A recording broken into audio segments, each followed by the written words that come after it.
ការជក់ថ្នាំជក់បំផ្លាញសួតនិងផ្នែកផ្សេងៗនៃរាងកាយអ្នកព្រមទាំងបង្កើនការប្រឈមទៅនឹងការឆ្លងជំងឺ COVID-19 ធ្ងន់ធ្ងរវាជាការត្រឹមត្រូវបើអ្នកធ្វើការសម្រេចចិត្តដើម្បីឈប់ជក់បារីពីពេលនេះតទៅឈប់ជក់បារីធ្វើឲ្យសមត្ថភាពសួតអ្នកកើនឡើង 30% ក្នុងរយៈពេលប្រមាណ 2 ឬ 3 សប្តាហ៍បន្ទាប់ពីឈប់ជក់ជ្រើសរើសថ្ងៃនិងពេលវេលាសម្រាប់ឈប់ជក់ហើយអនុវត្តកាត់បន្ថយចំណង់ម៉ែវា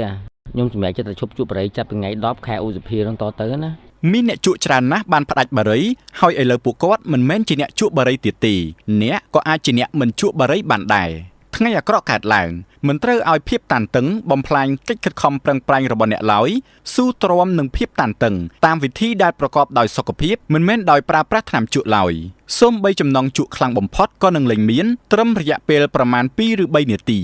អ្នកត្រូវអនុវត្តតាម 4 ចំណុចខាងក្រោមនេះ1. ពន្យាពេលឲ្យបានយូរតាមដែលអាចធ្វើទៅបានមុននឹងចោះចាញ់នឹងចំណង់របស់អ្នក 2. ដកដង្ហើមវែងៗ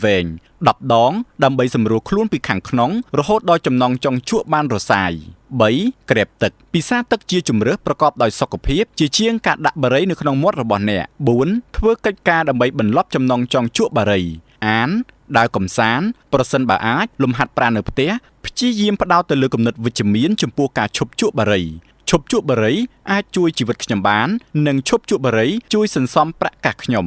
ធ្វើឲ្យដៃនិងមាត់របស់អ្នករវល់ជាមួយប៊ិចទុយោស្ករបៀមដំណាប់ផ្លែឈើឬគ្រាប់ធញ្ញជាតិ